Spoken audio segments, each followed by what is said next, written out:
save the battery on this right now. I'll save the battery on this. I turned it on. Sure. Yeah, I'll he leave said it. he's good. It's easier. Okay.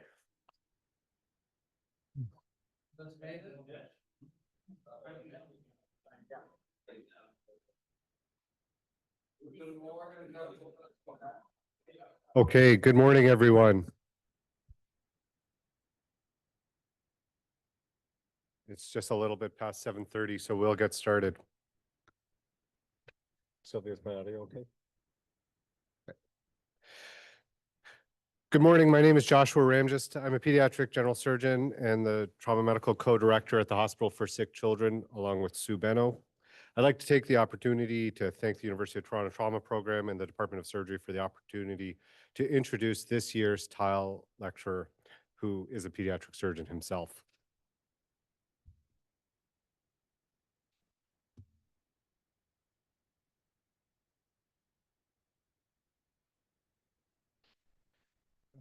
First, our land acknowledgement. We wish to acknowledge this land on which the University of Toronto operates. For thousands of years, it has been the traditional land of the Huron-Wendat, the Seneca, and the Mississaugas of the Credit. Today, this meeting place is the home to many Indigenous people from across Turtle Island, and we are grateful to have the opportunity to work on this land. The lectureship was named in recognition of Dr. Marvin Tile, who was the surgeon-in-chief at Sunnybrook between 1985 and 1995. He is the world authority on the treatment of pelvic and acetabular trauma, past president of the AO Foundation in Switzerland, and has been named to the Order of Canada for his contributions to surgical care. He was also key to developing the trauma program at Sunnybrook and in the organization of trauma services across the city that ultimately brought us to where we are today, with the University of Toronto Trauma Program collaborating academically and clinically across the 3 trauma centers, St. Mike's, Sunnybrook, and Sick Kids. We are delighted to have Dr. Tile here today.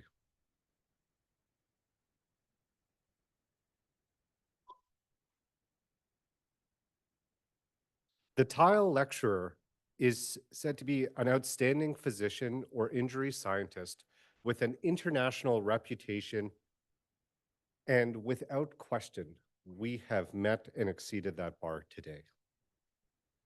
Dr. Aaron Jensen is an associate professor of surgery at the University of California, San Francisco, and a practicing pediatric trauma surgeon at UCSF Benioff Children's Hospital in Oakland. The totality of his training has occurred at high volume, busy trauma centers, including medical school in urban North Philadelphia at Temple University, surgical residency at the University of Washington and Harborview Medical Center, which is the only level 1 trauma center in the 5-state Northwestern region of the United States, and a fellowship training in pediatric surgery, as well as in pediatric trauma and critical care at the Children's Hospital of Los Angeles. Dr. Jensen is triple board certified in surgery, pediatric surgery, and surgical critical care by the American Board of Surgery, and he maintains a busy clinical practice in pediatric surgery and serves as the trauma medical director at UCF Benioff Children's Hospital in Oakland. He also serves as the trauma domain co-lead at the federally funded Emergency Medical Services for Children Innovation and Improvement Center, where his work focuses on pediatric trauma systems and pediatric preparedness to ensure that children receive high-quality initial resuscitative care after injury, regardless of where they initially present. He is active within the American College of Surgeons Committee on Trauma as the Vice Chair for Pediatrics for Northern California, as well as the National Vice Chair for the Quality Pillar and Trauma Quality Improvement Program area. He serves on the Board of Directors of the American Board of Surgery's Trauma, Burn, and Critical Care Board in an effort to promote excellence and the highest quality of standards for surgical critical care practitioners. Dr. Jensen has specific expertise in the use of simulation to develop and maintain interdisciplinary teamwork skills and clinical performance of multidisciplinary resuscitation teams. So it gives me great pleasure to welcome this year's tile lecturer, Dr. Aaron Jensen.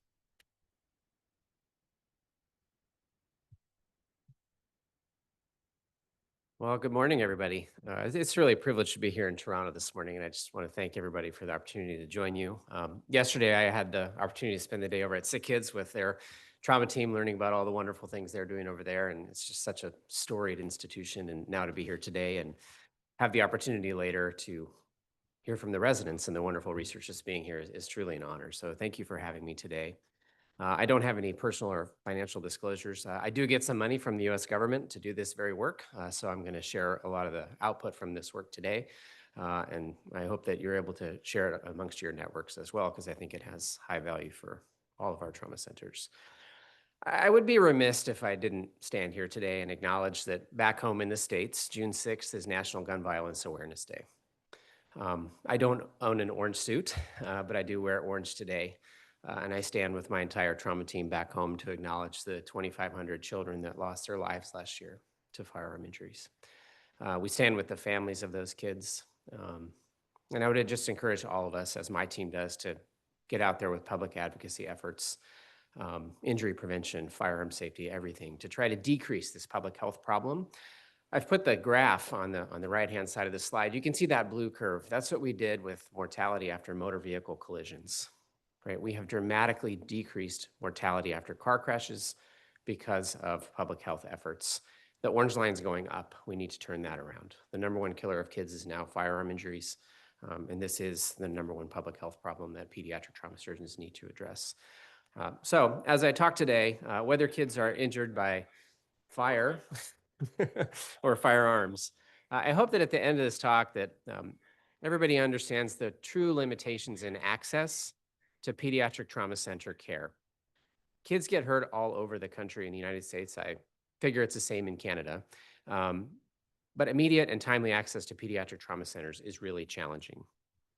I would like to demonstrate today that there is an association between preparedness at that initial receiving center and improved mortality. There's a 27% improvement in risk-adjusted mortality if kids initially are treated at pediatric-ready trauma centers, and we'll talk about what that actually means.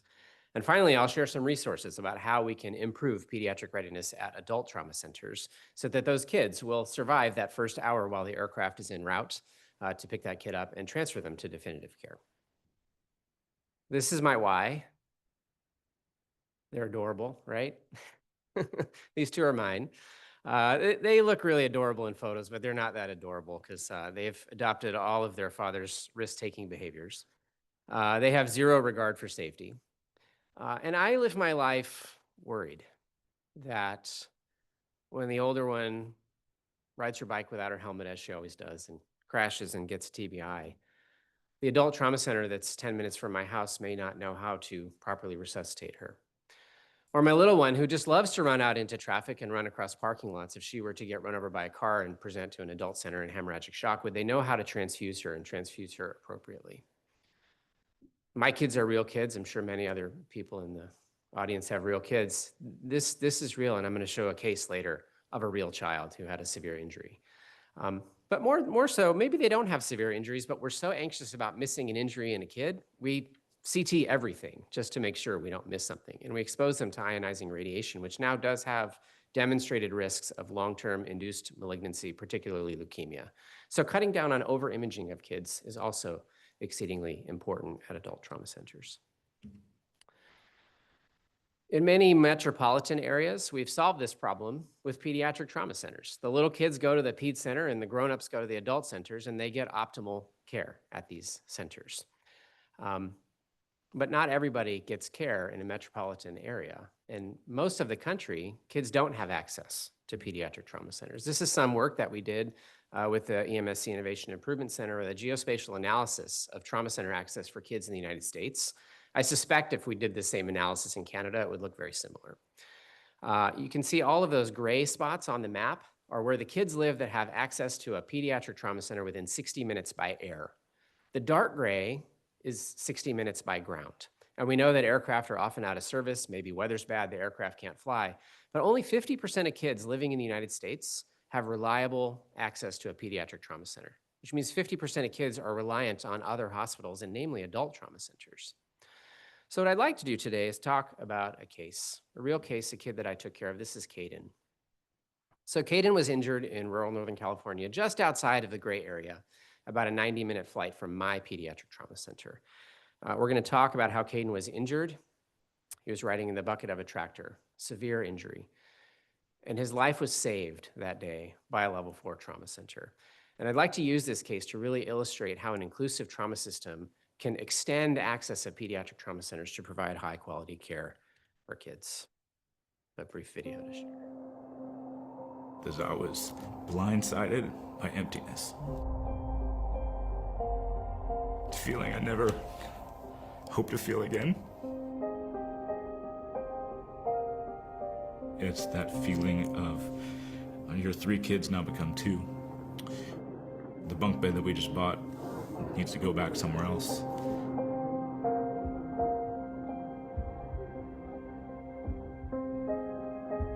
All of that wrapped into an emptiness that it's really hard to tangibly describe, but it is the worst feeling in the world.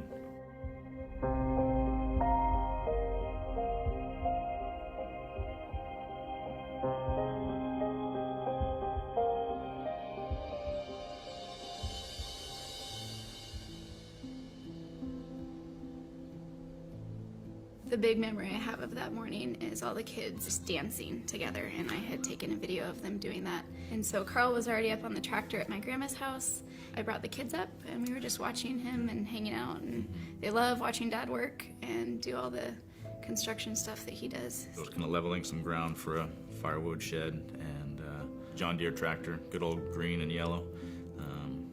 I was driving on that. And we're getting hungry for lunch, so we decided it was time to head back down the hill. She lives up on a hill in a dirt road. And so the boys had asked to be in the bucket of the tractor, and then I had Hannah in my arm, and so we were heading down. And when we hit that steeper part, the tractor, as I was hitting the brake, one of the wheels locked up with the brake, but the other one didn't. As it continued to get faster and faster, it was bumpier and bumpier. And at that time, Lucas, our older boy, bounced out on the right, and then Caden bounced out on the left. I watched everything happen, and in my mind, I thought I was losing my whole family all at once. Ended up driving over Caden on the left side. The tractor wheel was about like this, went over his midsection. As I was holding him, I could see he was gurgling blood, and blood was coming out of his ears, and from what I know, that is, someone is dying at that point. I've thought a lot about what that felt like, and the words I've come up with is I was blindsided by emptiness. So, it's a feeling I never hope to feel again. In those initial moments, I think both of us were looking for hope. With something that traumatic happened to a boy, I was looking for any signs of life. We drove off the family property, and then from Potter Valley towards Ukiah. I as well called 911 at that point, and we then, in back and forth, decided on the next major intersection to wait there. I believe within 3 minutes the ambulance was there. So I knew when I had a 50-minute ETA for the helicopter that this was my only option, and I knew it was a good option. The staff here is amazing. They know that if I call on the phone, which I did that day as soon as I saw what I had, and I said I have a pediatric trauma, I need everybody, that I know that that's what's going to be there when I get there. We walked into the emergency room, and those double doors or whatever opened up, and there was 30 people waiting for us. And so they were lining the entire room, ready to help. And I said, I'm the dad. And they went right to work. And I don't know all their names, but I will remember that group of people because for the next couple hours,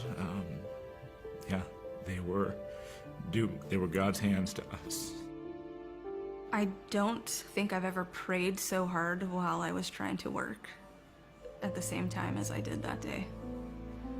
I was praying to God that we were gonna save him, that I wasn't gonna have to hold his parents crying on the floor.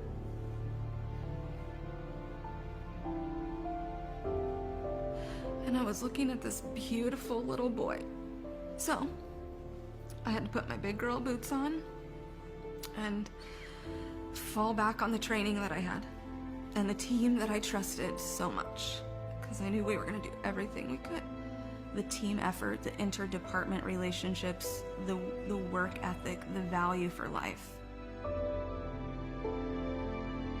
So we have a broken femur, we have 2 broken arms, we have both pelvises are broken, we got a scapula that's broken, we have a lacerated liver, we have a spleen that is bleeding pretty excessively. In the meantime, they are relaying all of that down to Oakland Children's for the decision on what to do next. Children's has decided we want to get him there as soon as we can, and so that was the assumption that we were going to go down there to do that.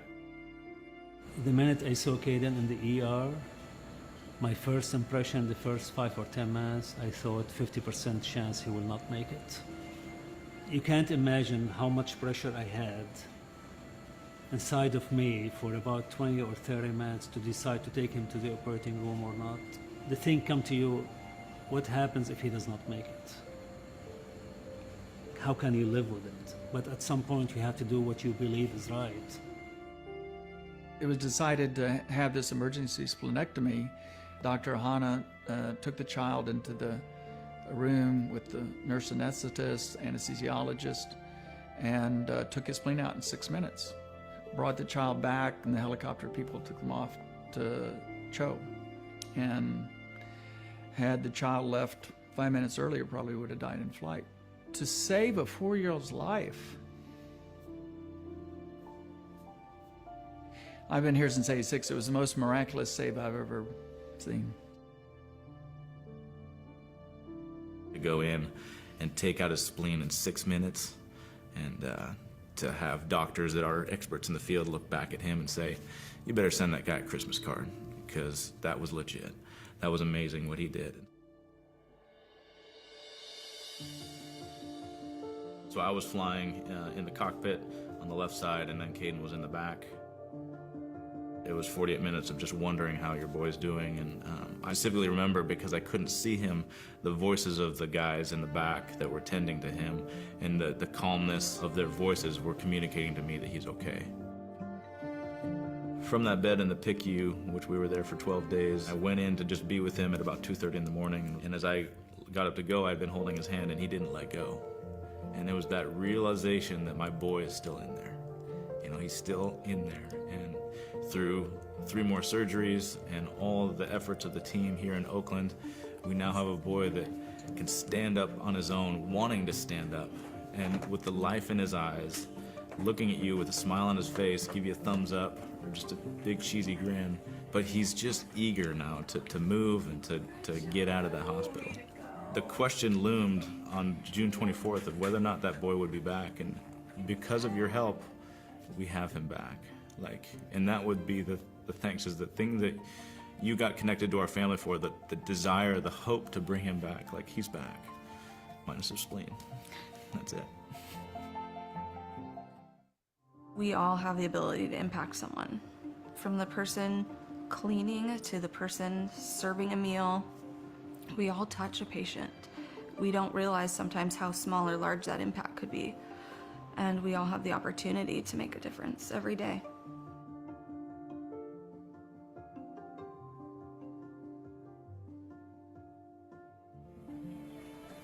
Anything you want to say to your helpers? Thank you.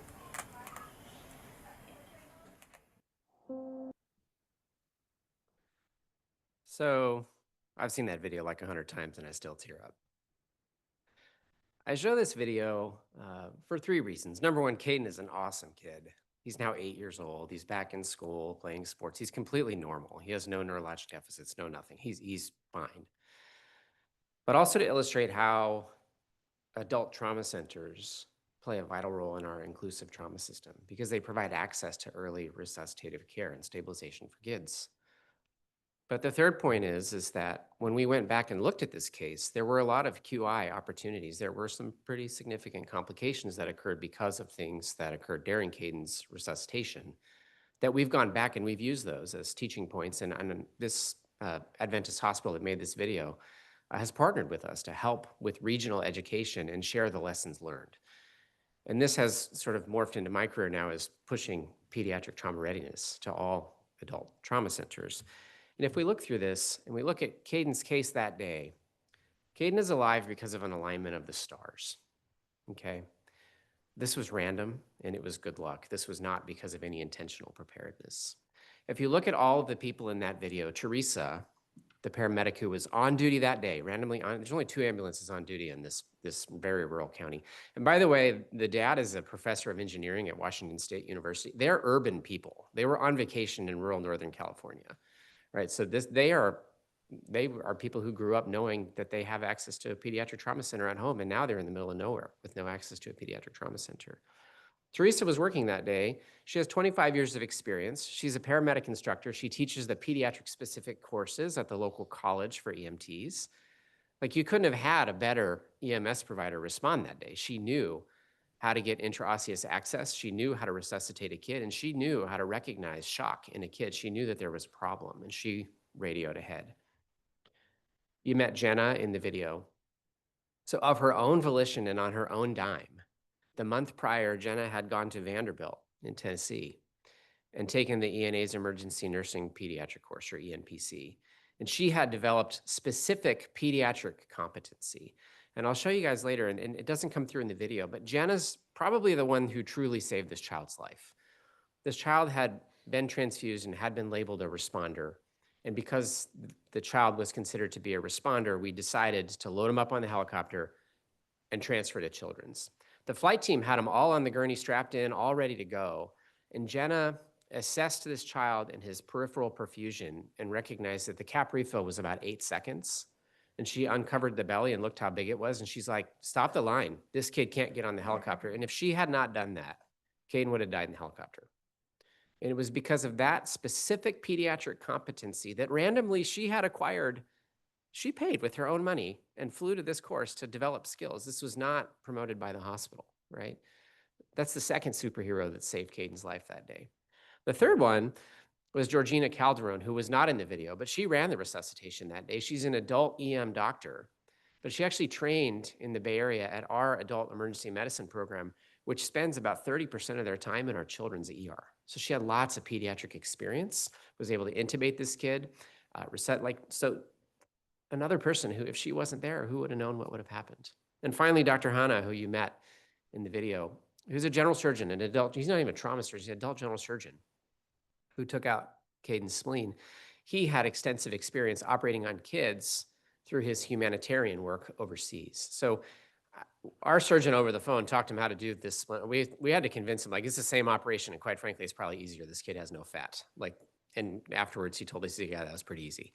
So, but a very talented surgeon who was willing to operate on a child, even though he had no real formal trauma training or pediatric training. These 4 people all happened to be working that day. And if any one of them was not there, I don't think Caden survives, okay? And this is done in conjunction with a level 1 pediatric trauma center giving advice and coaching over the phone.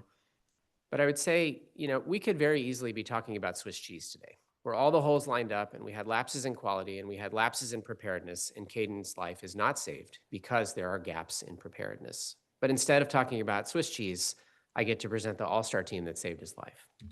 And I would say that this optimal care that he received really does not need to be random. We should be prepared for this.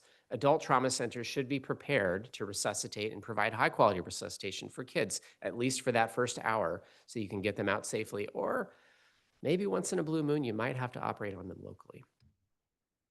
I work with the Emergency Medicine for Children Innovation Improvement Center. I show my colleagues here, Dr. Dingledine and Lisa Gray, and our fellow.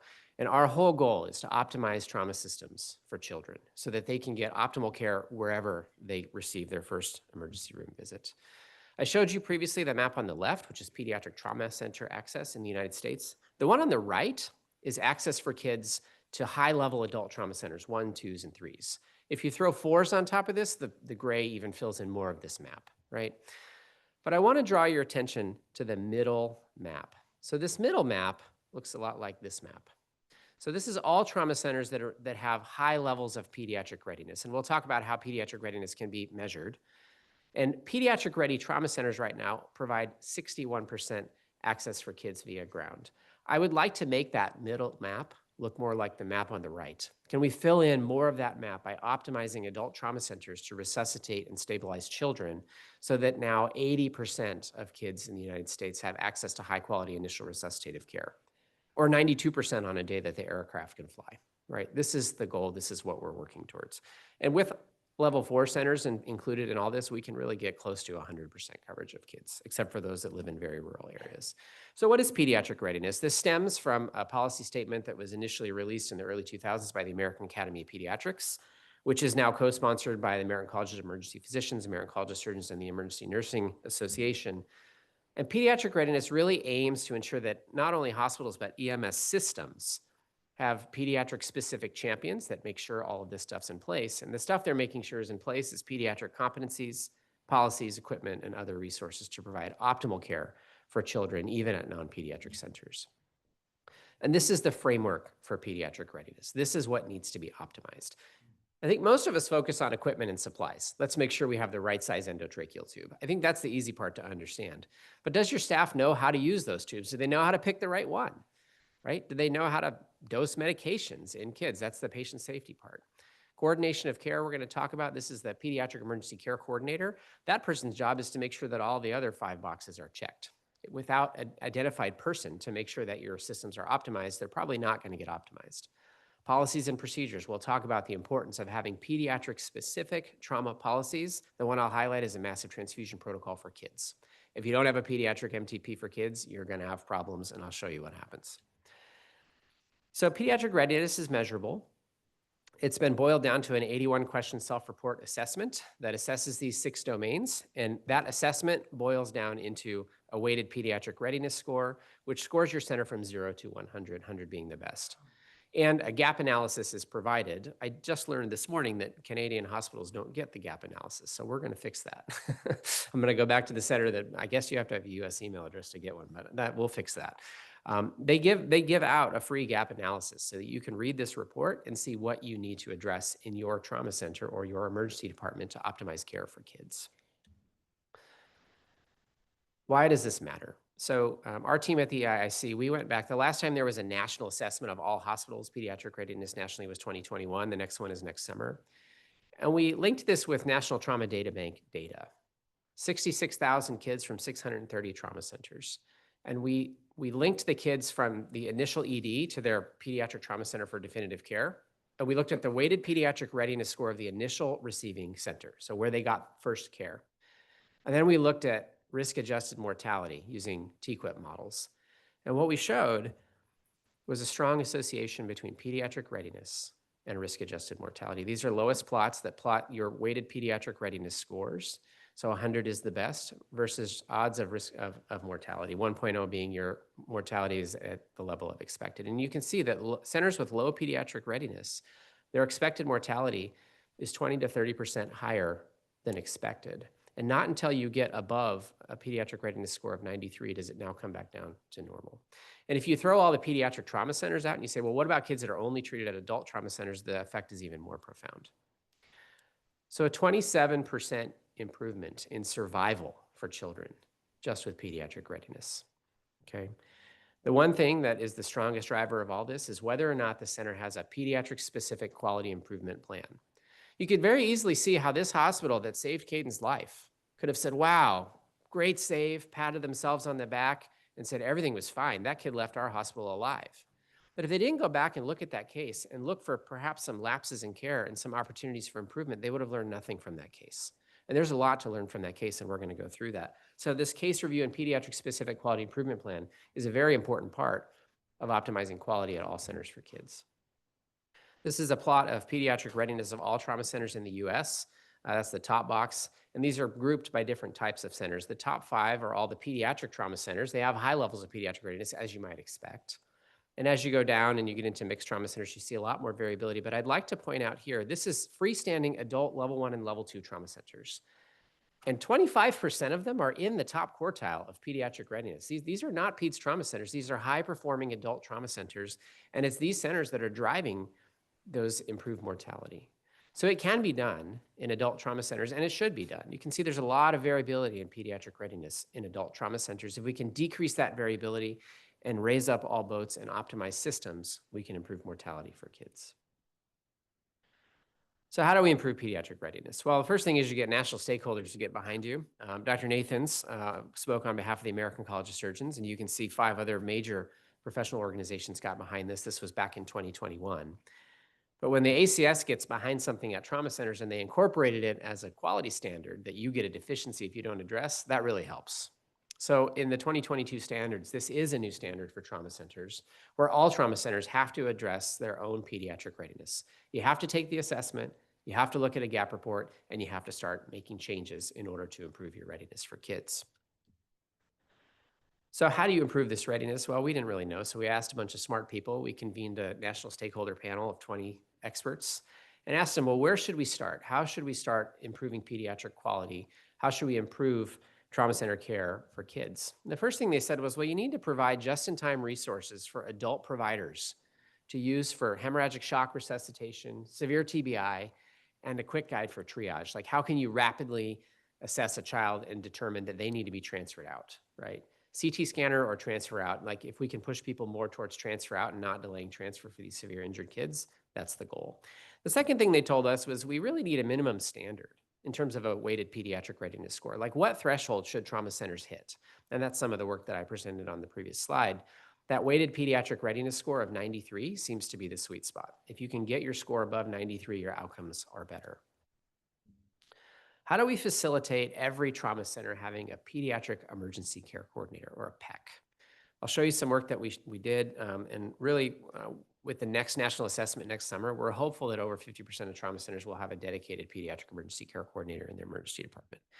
And finally, development and dissemination of best practice guidelines for imaging to decrease over-imaging of children. So PECs, how do you get a PEC? So what is a PEC? So each trauma center or each emergency department should have 2 PECs, a nurse PEC and a physician PEC.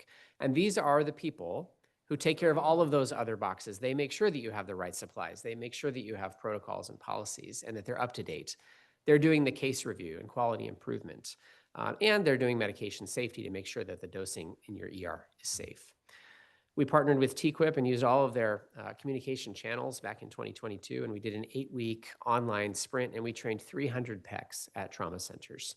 All of these resources are still available, so if there are hospitals that are looking to train a PEC, we have online webinars that cover all of the topics on the right side.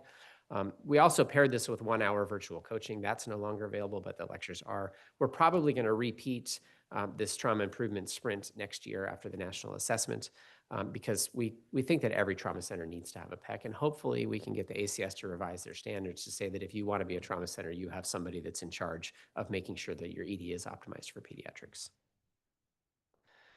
We talked a little bit about this stuff. If you don't have a resuscitation cart that's color-coded, you really should get one. Like, it just makes it so easy. You don't have time to think, and you don't have time to do calculations. If you don't take care of kids every day, make it easy. And weigh kids in kilograms. You wouldn't believe how many ERs are still weighing kids in pounds, at least in the United States. I guess not a problem in Canada, but we weigh kids in pounds and then we do funny math to convert it to, like, that's just medication errors waiting to happen. Why do we do this? There's a button on the scale that switches it to kilograms, right? It's so easy, but it leads to so many medication errors. So we're gonna go back to Caden's case. So if you choose your ET tube size by age, many of us have committed the formula at the bottom to memory, age over 4+4. We tend to forget that that's an uncuffed tube calculation. And if you're going to put a cuffed tube in, which we do in all kids in trauma, pediatric trauma patients, even neonates, get a cuffed tube. You have to downsize by half. But if we just use age, there might be problems. You may have noticed in the first video where Caden and his siblings were jumping on the bed, all those kids look pretty small. Caden's 4, but he's really small. He's really, really small. And if somebody would have put a Broslow tape on him that day, instead of calculating an ET tube size of 5.0 tube for a 4-year-old, he would have Broslowed out as a yellow at about 12 kilos, and he should have got a 4.0 cuffed tube. But he got a 5.0 cuffed tube in that ER that day. Again, I'm not throwing shade at that hospital. They saved this kid's life, right? They did what they needed to do. But as we go back and do QI on this case, and we say, well, what's the problem with him getting a 5.0 tube? Well, he spent a couple extra days on the ventilator, and he had to go back to the OR 3 times to get endoscopic dilatation of his subglottic stenosis, right? This could have been prevented. His hospitalization could have been cut down. His ventilator time could have been cut down if he just would have been intubated with the appropriate endotracheal tube when he was initially intubated, okay? So these sorts of things matter, and these are the things that we learn when we go back and we look at these cases. And our pediatric trauma center reaches back out to the referring adult centers, and we review cases in a non-judgmental, but hey guys, just so you know, here's a resource for how to calculate endotracheal tubes in small kids so that this particular problem doesn't happen again. This is the pediatric readiness checklist. I'm not going to go through all this, but it's a 4-page document. And if you go through this check by check by check, you will have every single resource, protocol, staff, everything you need to be pediatric ready. This is available on the Peds Ready website. And it truly, endotracheal tubes, chest tubes, emergency medicine, resuscitation drugs, everything is on here that you might need. So if you use this to build your color-coded cart, you'll be ready.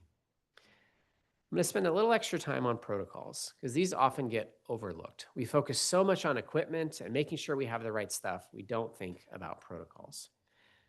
I'm going to share a little bit more detail about Caden's case. When he showed up in the ED that day, Teresa brought him in with an IO in place. GCS was 8, his heart rate was 169. They couldn't get a blood pressure.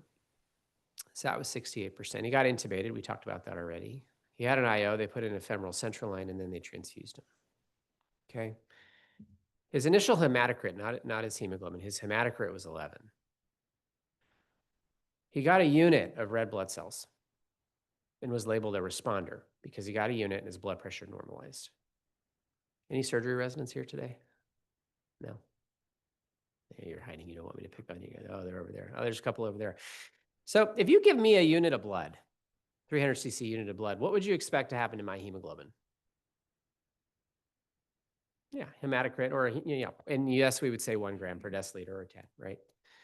If you give a 10-kilo child 300 cc's of blood, what do you think is going to happen to their hemoglobin? Nobody can ever answer that question when I ask it, and I'm not going to put you on the spot, right? But I'll give you the answer. Every 5 cc's per kilo of red cells that you give a child increases the hemoglobin by 1 gram per deciliter.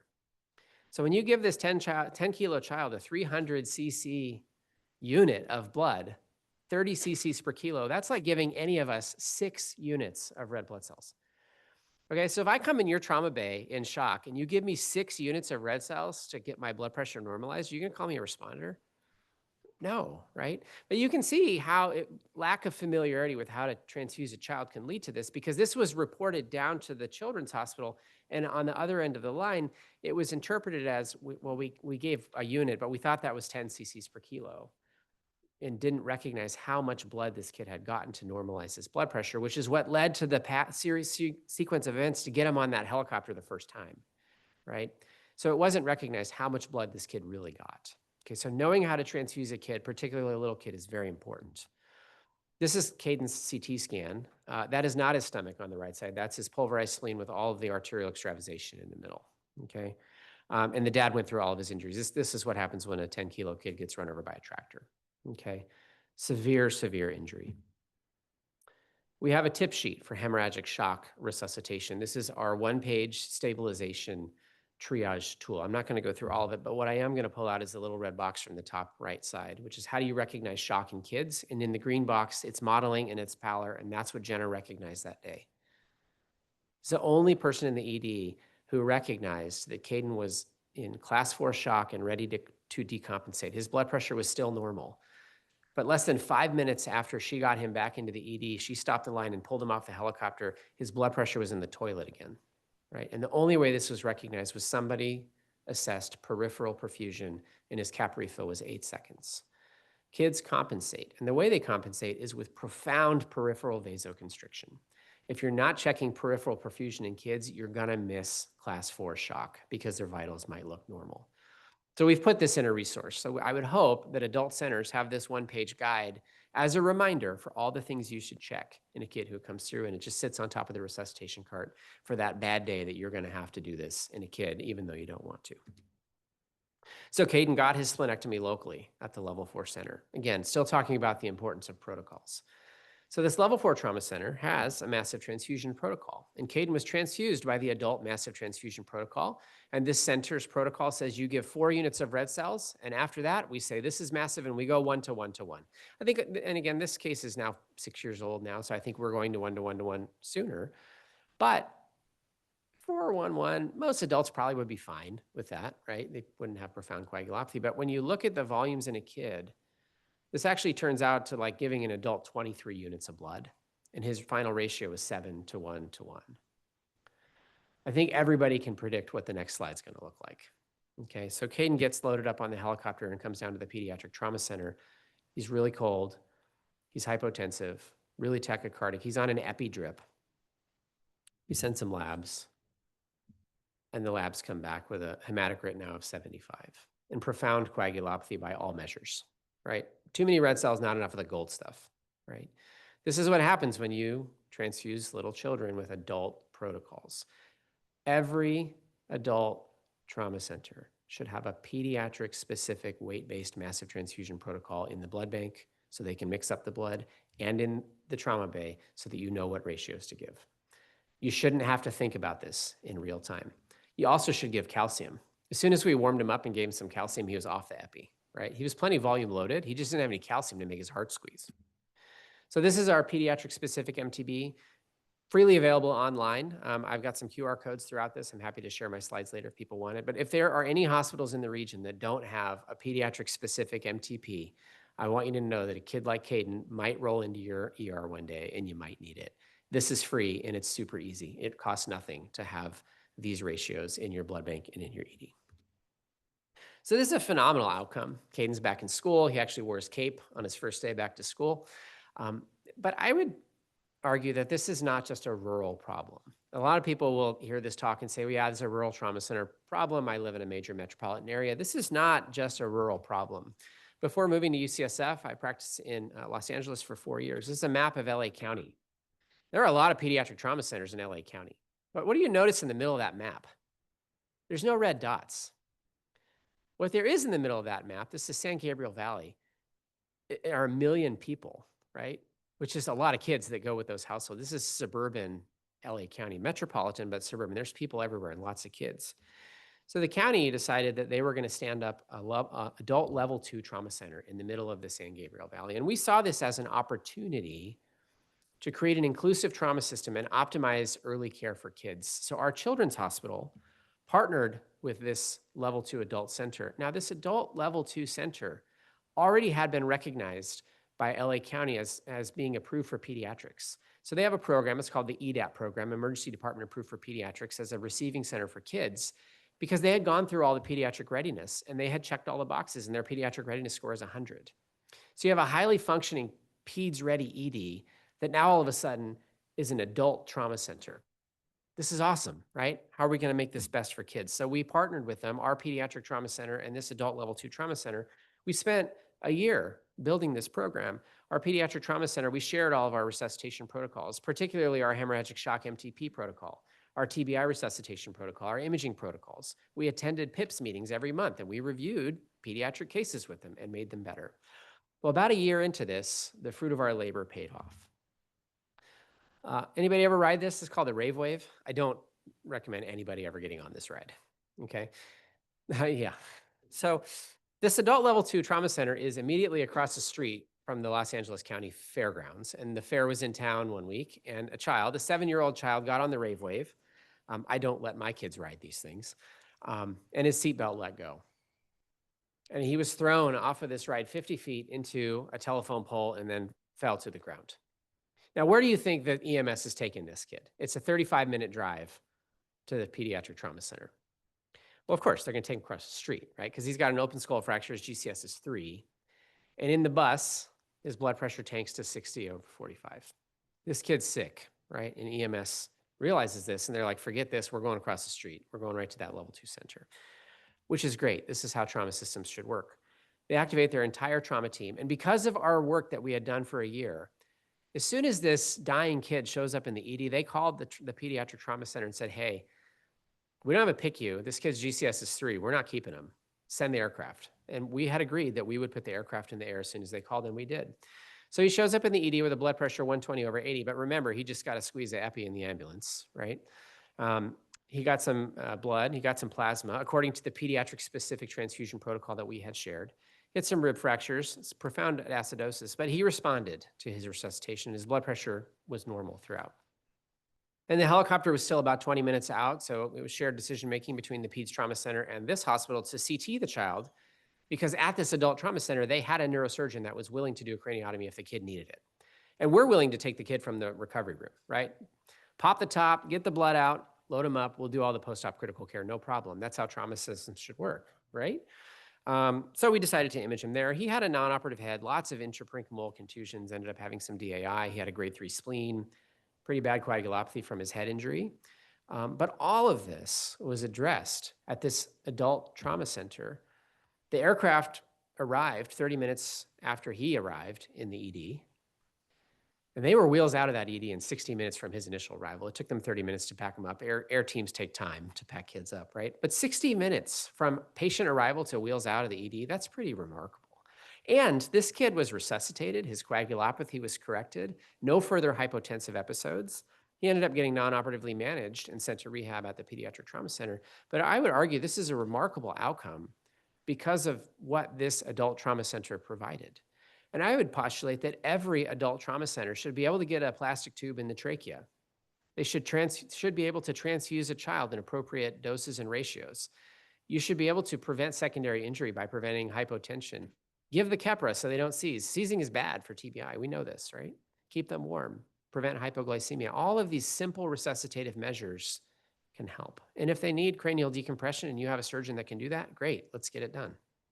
And then transfer out for critical care at the pediatric centers. So what worked well in this case is that that hospital had facility recognition for pediatric readiness. They had protocols in place. We shared trauma protocols on top of that, right? And they had early activation of the aircraft. They recognized early, before they had even scanned or done anything, that this child was not going to stay. They knew that they may end up operating on the child, but they knew that they would be wanting to send the child out post-op, even if they operated, right? So rapid decision to transfer, rapid triage, rapid recognition of kids that exceed local resources is essential for achieving optimal outcomes in kids. And it really was a great outcome. This is the TBI resuscitation protocol. I won't go through the whole thing. I'll point out that on the right side is a pediatric GCS scale. I do this every day and I can't remember this. It's on the wall in my trauma bay, okay? So we have provided this for use at adult trauma centers so that we can get accurate GCS assessments in little kids, particularly nonverbal kids. Trauma imaging guidelines I won't go through today, but we have one for every body system. Who gets a head CT, who gets a C-spine CT, who gets a whole body CT, it's all on there, and these are easy to follow clinical algorithms. And if you follow the algorithms, they're evidence-based. You can cut down on your CT rates probably by 30 to 40% if you don't have these sorts of protocols in place already. We have a ton of resources online on the website. We have the multi-system trauma toolkit, lots of other toolkits.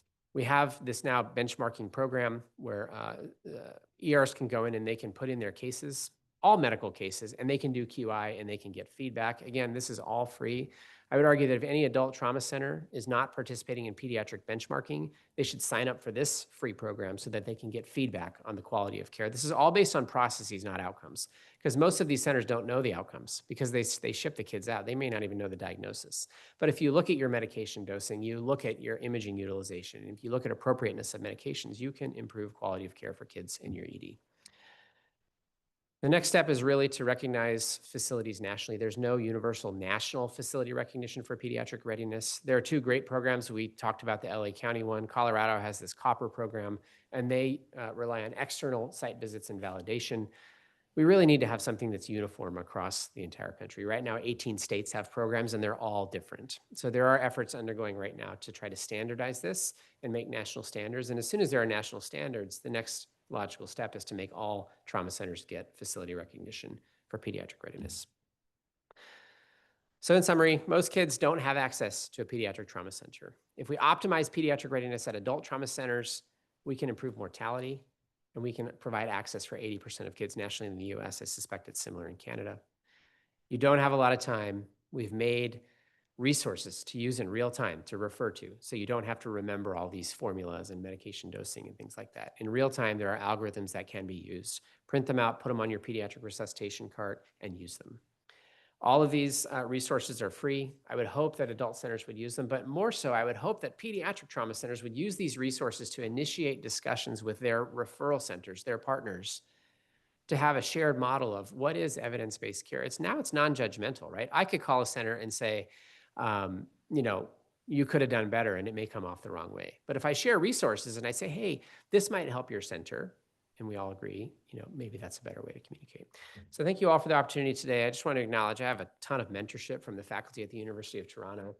Dr. Anastakis, Dr. Wong, Dr. Nathans have all been instrumental in my career development. I just wanted to acknowledge them. And for the surgical residents, just appreciate how talented and great your faculty is and the things that they will teach you. So thank you. I'm happy to answer any questions.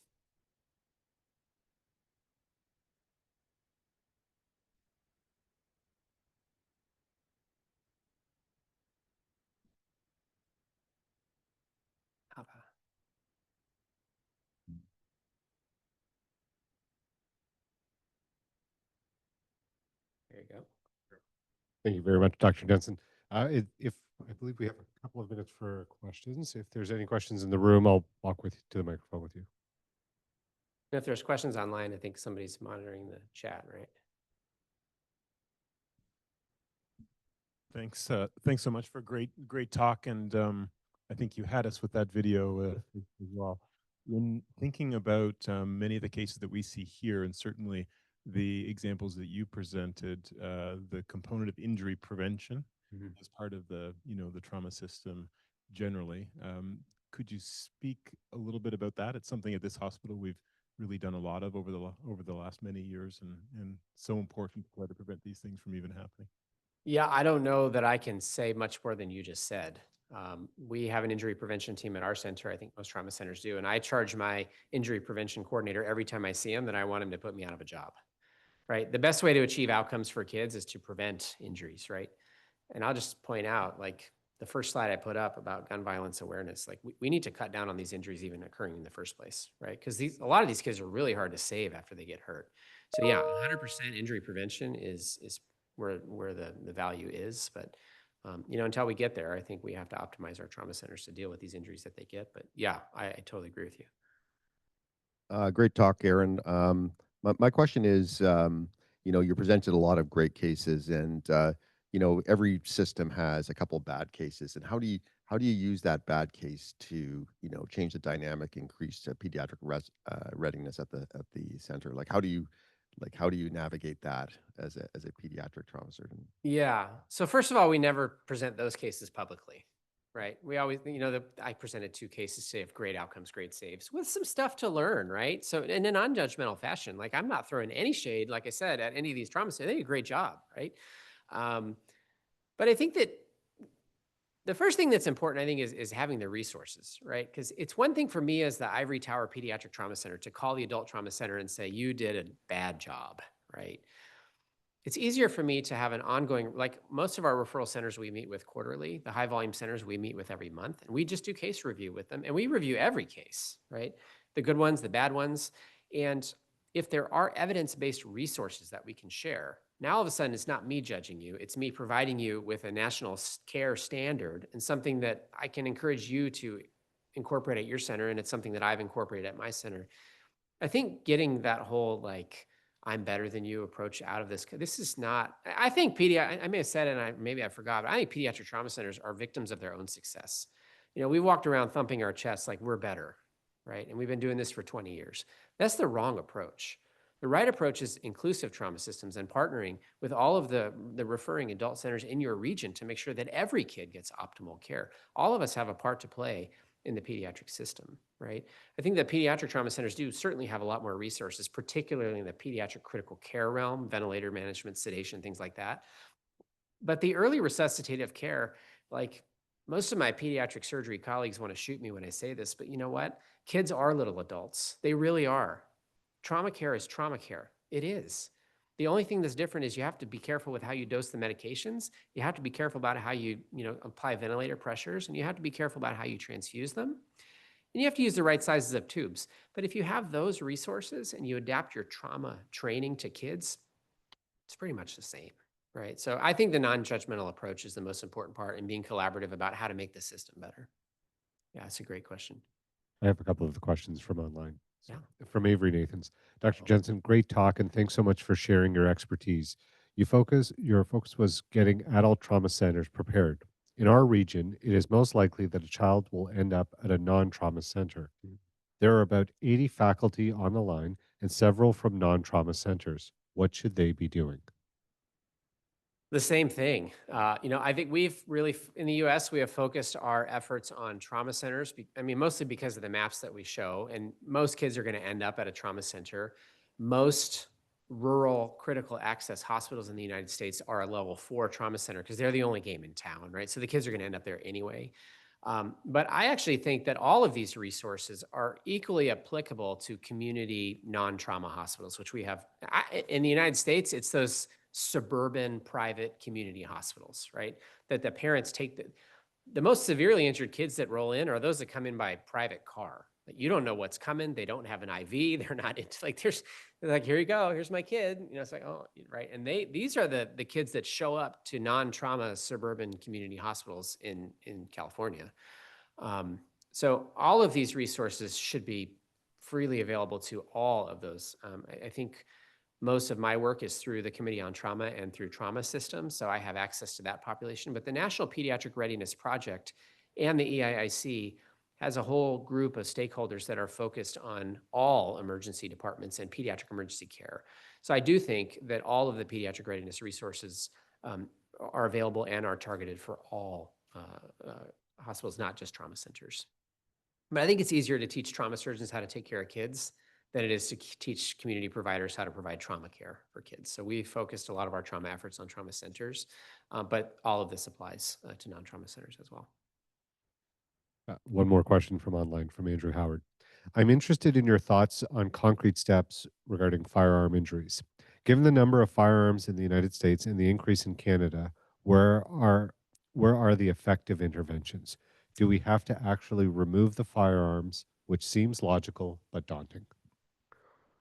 Yeah, it's a pretty controversial topic, and I think both sides of the coin have arguments. But I do think that if you look at the root of a lot of these injuries, and this may be an unpopular opinion, but a lot of this violence, a lot of these injuries is rooted in social determinants of health. Like, the kids who are involved in this come from low resource settings, and they're just fighting to survive. We work very closely with a community-based organization called Youth Alive.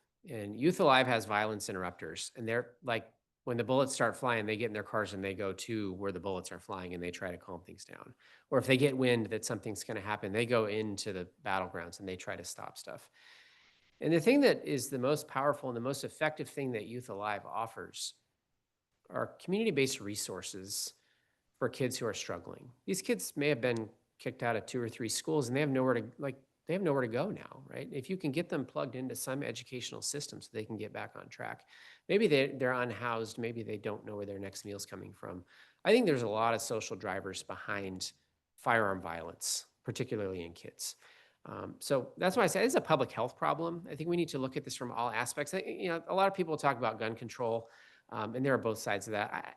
That's fine, but I think we as physicians, we really need to examine what's driving these injuries, right? What was driving automobile deaths? Like, getting to the bottom of it and really understanding the social factors behind this. I certainly think that there are laws that can be enacted around the availability of firearms, but safe storage, addressing social determinants of health, doing what we can to make communities safer. And when these kids come in that are shot and they survive, our hospital has a hospital-based violence intervention program, and we meet them at the bedside and we plug them into the community-based organizations. Those are the highest risk kids. You need to meet them where they're at and see what's going on and how you can prevent this from happening again, and maybe get into their network and prevent it from happening to their friends as well, right? So it takes all of us. It's really a hard problem to solve, and it's not going to get solved, though, if we don't try. Yeah. Cool. Dr. Jensen, thank you very much for your presentation and the illuminating discussions that followed. Appreciate you. Cool. Thanks for having me today, guys.